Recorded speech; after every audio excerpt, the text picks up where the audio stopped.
Hello dear student, आज हम बात करेंगे क्लास 8 के चैप्टर फर्स्ट के बारे में। हमारा चैप्टर फर्स्ट है रेशनल नंबर।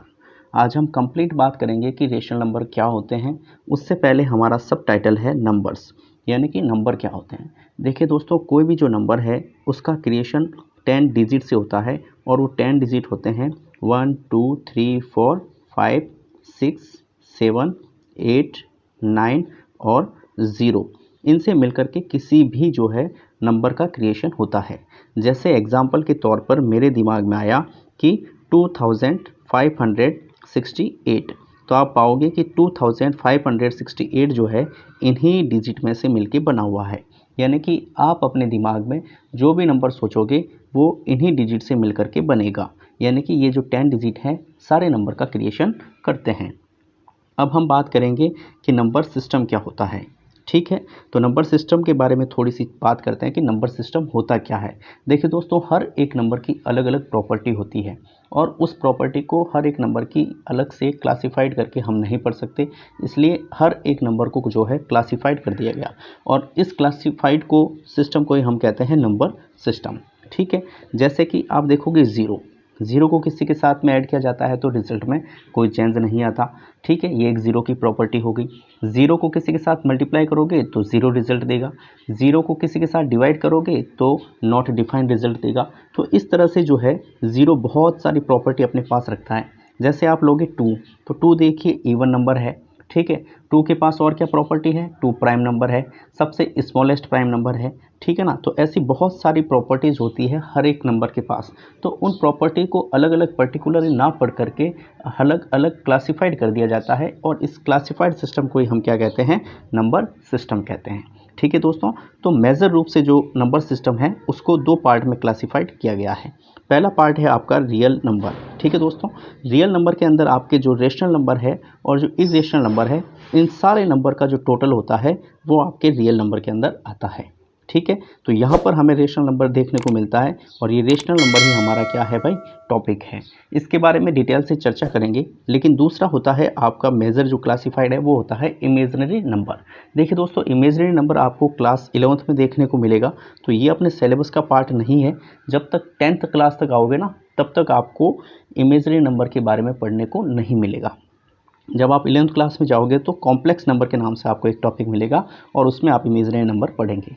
होता क्या है इमेजिनरी नंबर, अंडर रूट के अंदर अगर माइनस में कोई वैल्यू होती है तो वो आपका इमेजिनरी नंबर होता है। ठीक है ना, जैसे अंडर रूट के अंदर -1 है, ये आपका एक इमेजिनरी नंबर है। इसे आप आयोटा से शो कर सकते हैं। ठीक है, अंडर रूट -1 जो होता है वो आयोटा के इक्वल होता है और आयोटा का साइन जो होता है आई से लिखा जाता है। ठीक है, तो ये आपका इमेजिनरी नंबर होता है। बेसिक सा आपको थोड़ा सा ध्यान होना चाहिए कि इमेजिनरी नंबर होता क्या है।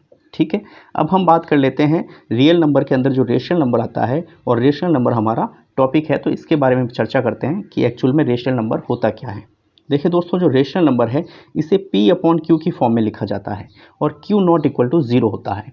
इसका क्या कारण होता है, जैसे आप लिखोगे 2/0, इसका मतलब क्या हुआ, 2 को आपको डिवाइड करना है 0 से।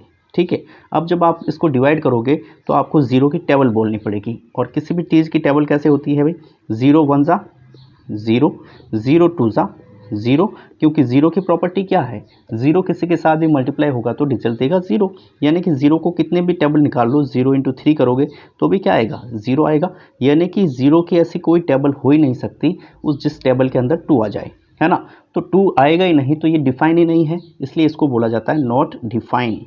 इसलिए इसको क्या बोला जाता है, नॉट डिफाइन, यानी कि इसको डिफाइन नहीं किया जा सकता। इसलिए जो है अपॉन के अंदर जो वैल्यू है उसके अंदर 0 नहीं होना चाहिए, इसलिए अपन लिखते हैं Q नॉट इक्वल टू 0। ठीक है दोस्तों, उसके साथ दूसरी कंडीशन क्या होनी चाहिए कि P और Q आर इंटीजर्स, यानी कि इंटीजर होने चाहिए। इंटीजर होने चाहिए P और Q। इंटीजर नंबर क्या होते हैं, जो नेगेटिव में भी होते हैं, उसके साथ 0 भी होता है और उसके साथ प्लस वाले नंबर भी होते हैं, वो आपके होते हैं इंटीजर नंबर। लेकिन Q की कंडीशन क्या है कि अपॉन के अंदर जब वैल्यू होती है उसके अंदर 0 नहीं होना चाहिए। ये एक कंडीशन यहाँ पर अप्लाई होती है रेशनल नंबर में। तो आपको अच्छे से समझ में आ गया होगा कि रेशनल नंबर क्या होता है और रेशनल नंबर की डेफिनेशन क्या है। अब हम एग्जांपल लेते हैं कि रेशनल नंबर में कौन कौन से नंबर आते हैं। जैसे कि पहला आपका आ गया नेचुरल नंबर। सारे ही नेचुरल नंबर जो होते हैं आपके रेशनल नंबर होते हैं, ठीक है। दूसरी चीज़, आपके सारे होल नंबर जो होते हैं वो आपके रेशनल नंबर होते हैं। आपके सारे इंटीजर नंबर कौन से होते हैं? रेशनल नंबर होते हैं। आपकी फ्रैक्शन रेशनल नंबर होती है। आपके decimal number, fraction, decimal number, ये सारे के सारे क्या होते हैं? आपके रेशनल नंबर होते हैं। नेचुरल नंबर क्या होते हैं भाई? जहाँ से हम काउंटिंग शुरू करते हैं 1 2 3 4 सो ऑन कंटिन्यू इन्फिनिटी तक जब हम चलते हैं तो वो आपका नेचुरल नंबर होता है। उसके बाद जो होल नंबर होता है, तो नेचुरल नंबर के साथ में अगर ज़ीरो भी ऐड कर दिया जाता है तो वो आपका हो जाता है होल नंबर, ठीक है। उसके बाद इंटीजर नंबर क्या होते हैं? जो नेगेटिव में भी होते हैं, है ना, माइनस इन्फिनिटी तक चलते हैं, -1 -2 -3 और so on continue minus infinity तक। फिर उसके साथ ज़ीरो भी ऐड किया जाता है और उसके साथ 1 2 3 4 पॉजिटिव के इन्फिनिटी तक भी चलते हैं, उससे आप इंटीजर नंबर कहते हैं, ठीक है। उसके बाद फ्रैक्शन क्या होता है? देखिए यहाँ पर फ्रैक्शन के ऊपर स्टार लगा हुआ है, ठीक है दोस्तों। फ्रैक्शन के ऊपर स्टार इसलिए लगा हुआ है क्योंकि जो फ्रैक्शन होती है ना, वो कभी भी नेगेटिव में नहीं होती। किस में नहीं होती भाई? ये नेगेटिव में कभी नहीं होती है, ठीक है ना। आप फ्रैक्शन को कभी -2/3 ऐसा लिखा हुआ कभी नहीं देखेंगे। क्यों? क्योंकि फ्रैक्शन आपके नेगेटिव में नहीं होती है, ठीक है। अब जैसे 2/3 है तो ये फ्रैक्शन है, 5/3 है तो ये फ्रैक्शन है, 9/2 है तो ये फ्रैक्शन है, ठीक है ना। तो फ्रैक्शन जो होती है कभी नेगेटिव में नहीं होती है, इसलिए फ्रैक्शन तो क्या होती है? आपकी रेशनल नंबर होती है, लेकिन हर एक रेशनल नंबर आपका फ्रैक्शन नहीं होता, क्योंकि रेशनल नंबर -2/3 ये नेगेटिव में भी होता है, ठीक है ना। उसके बाद हम बात करेंगे डेसिमल नंबर के अंदर, ठीक है। तो डेसिमल नंबर क्या होते हैं? जैसे 0.23 लिखा हुआ है, इसको आप क्या कर सकते हैं? 23/100 लिख सकते हैं। तो 23/100 क्या होता है आपका? P/Q की फॉर्म में है, और P/Q की फॉर्म में क्या होता है? आपका रेशनल नंबर होता है। तो डेसिमल आपका क्या हो गया भाई? रेशनल नंबर हो गया, ठीक है। बात करते हैं नेक्स्ट टॉपिक के ऊपर। तो नेक्स्ट टॉपिक है आपकी कि रेशनल नंबर की प्रॉपर्टी कौन कौन सी है, ठीक है। तो रेशनल नंबर की प्रॉपर्टी के बारे में चर्चा करते हैं। तो देखिए दोस्तों, Rn का मतलब होता है रेशनल नंबर, शॉर्ट फॉर्म में लिखा हुआ है Rn, इसका मतलब होता है रेशनल नंबर। किन्हीं भी दो रेशनल नंबर को अगर आप ऐड करोगे तो अपना पास जो रिजल्टेंट आएगा वो भी क्या आएगा? रेशनल नंबर आएगा, ठीक है। जैसे 2 को लिया मैंने, आप कहेंगे सर ये P/Q की फॉर्म में तो है ही नहीं, लेकिन 2 के अपॉन में अगर मैं 1 लिख लूँगा तो ये 2/1 हो जाएगा, ठीक है। और 1 से किसी भी चीज़ को डिवाइड करेंगे तो कोई रिजल्ट में चेंज नहीं आएगा, इसका मतलब इसका रिजल्ट भी 2 ही आएगा, यानी कि 2 को अपन 2/1 की फॉर्म में लिख सकते हैं। इसलिए 2 भी क्या है? आपका एक रेशनल नंबर है, ठीक है। अब 2 एक रेशनल नंबर लिया आपने, ठीक है। उसके साथ दूसरा रेशनल नंबर 2 लिया, इन दोनों को ऐड करोगे तो क्या आ जाएगा? 4 आ जाएगा। और 4 भी क्या है? आपका रेशनल नंबर है, क्योंकि 4 को भी आप 4/1 लिख सकते हैं। तो ऐसे आप एग्जांपल लेके प्रूव कर सकते हैं कि दो रेशनल नंबर को अगर ऐड करेंगे तो हमारा रिजल्ट भी क्या आएगा भाई? रेशनल नंबर आएगा, ठीक है। दूसरी बात करते हैं कि दो रेशनल नंबर को अगर आप माइनस करेंगे, है ना, जैसे पहला रेशनल नंबर आपका 4 है, उसके अंदर दूसरा रेशनल नंबर 2 है, इसको माइनस किया तो आपके पास आएगा 2, ठीक है ना। और ये 2 क्या है? आपका रेशनल नंबर है, क्योंकि 2 को आप क्या लिख सकते हो? 2/1। किसी भी परफेक्ट नंबर को आप क्या लिख सकते हो? अपॉन में 1 लिख करके रेशनल नंबर में कन्वर्ट कर सकते हो। जैसे कि 25 है, इसके अपॉन में 1 लिखोगे आप तो ये रेशनल नंबर में कन्वर्ट हो जाएगा, ठीक है। उसके बाद देखिए, दो रेशनल नंबर को अगर आप मल्टीप्लाई करोगे तो क्या बनेगा? रेशनल नंबर बनेगा। जैसे 2 × 2 दोनों रेशनल नंबर है, ये भी रेशनल नंबर है और ये भी रेशनल नंबर है, और इसका रिजल्ट क्या आएगा? आपके पास 4 आएगा। और 4 भी आपका क्या है भाई? रेशनल नंबर है। यानी कि दो रेशनल नंबर को अगर मल्टीप्लाई किया जाएगा तो आंसर भी हमारा क्या आएगा? रेशनल नंबर आएगा। उसके बाद हम बात करते हैं कि दो रेशनल नंबर को अगर डिवाइड किया जाता है तो भी हमारा रिजल्ट क्या आता है? रेशनल नंबर आता है। जैसे एक रेशनल नंबर आपका 4 है, दूसरा रेशनल नंबर आपका 2 है, इन दोनों को डिवाइड करोगे तो आपका रिजल्ट क्या आएगा भाई? 2 आएगा। यानी कि 2 × 2 = 4, यानी कि 2 आपका रिजल्ट आएगा। और ये 2 भी क्या है? आपका रेशनल नंबर है। यानी कि सारी प्रॉपर्टियाँ यहाँ पर देख ली, लेकिन इस प्रॉपर्टी में एक केस है भाई, ये जो रेशनल नंबर होता है और नीचे अपॉन में जो रेशनल नंबर से आप डिवाइड करते हो, ये वाला जो रेशनल नंबर है वो नॉट इक्वल टू 0 होना चाहिए। क्या होना चाहिए? नॉट इक्वल टू 0 होना चाहिए, ठीक है। तो इस प्रॉपर्टी पे थोड़ा सा आप ध्यान देंगे कि ये नॉट इक्वल टू 0 होना चाहिए, ठीक है। अब हम बात करते हैं कॉम्यूटेटिव प्रॉपर्टी के ऊपर कि रेशनल नंबर के अंदर कॉम्यूटेटिव प्रॉपर्टी क्या होती है। कॉम्यूटेटिव प्रॉपर्टी का मतलब होता है दोस्तों, आपस में दोनों चीज़ों का स्थान चेंज कर देना, प्लेस वैल्यू चेंज कर देनी। जैसे यहाँ पर पहले ए था और उसके बाद क्या है, बी है, और इसका अगर एडिशन करते हैं और पहले बी लिख लेते हैं और उसके बाद ए लिख लेते हैं तो दोनों का जो रिजल्ट आएगा सेम आएगा। जैसे यहाँ पर एग्जाम्पल के तौर पर ए की वैल्यू मैं ले लेता हूँ 2, ठीक है, 2, और बी की वैल्यू ले लेता हूँ मैं 3, ठीक है। अब इन दोनों को ऐड करता हूँ, यानी कि a प्लस बी करता हूँ, तो क्या आएगा 2 + 3 = 5, ठीक है। और उसके बाद अगर मैं b प्लस a करता हूँ तो भी क्या आएगा, 5 ही आएगा, ठीक है। तो दोनों का रिजल्ट क्या आ रहा है, अपने पास सेम आ रहा है, और दोनों का सेम आ रहा है, इसका मतलब ये कॉम्यूटेटिव प्रॉपर्टी को फॉलो करता है, ठीक है। उसके बाद देखिए, अगर मैं a इंटू बी करूँगा, क्या करूँगा, a इंटू बी करूँगा और b इंटू ए करूँगा, तब भी क्या आएगा, हमारा रिजल्ट सेम आएगा। जैसे 2 × 3 लिया मैंने, ठीक है, 2 यहाँ पर अपने पास a है और ये b है, ठीक है ना। तो अपना रिजल्ट क्या आएगा, 6 आएगा। अब मैं इनको रिवर्स कर लूँगा, 3 × 2, तो भी हमारा रिजल्ट क्या आएगा भाई, 6 आएगा। क्यों, क्योंकि ये अपनी कॉम्यूटेटिव प्रॉपर्टी को फॉलो करता है। इसका मतलब जो कॉम्यूटेटिव प्रॉपर्टी है वो आपके प्लस और माइनस के अंदर, प्लस और माइनस के अंदर जो है आपकी कॉम्यूटेटिव प्रॉपर्टी फॉलो होती है, जबकि माइनस और डिवाइड में आपकी कॉम्यूटेटिव प्रॉपर्टी फॉलो नहीं होती है। जैसे यहाँ पर एग्जांपल लोगे कि a माइनस बी है और b माइनस सी है, नॉट इक्वल होता है, यानी कि अगर आप माइनस के अंदर स्थान को इंटरचेंज करेंगे, प्लस को इंटरचेंज करेंगे, तो वो आपके इक्वल वैल्यू नहीं देगा। जैसे आपने लिया 4 - 2, तो यहाँ पर आपका रिजल्ट आएगा 2, और आप फिर इसको करेंगे स्थान चेंज करके, प्लेस चेंज करके करेंगे 2 - 4, तो आपका रिजल्ट आएगा -2, है ना।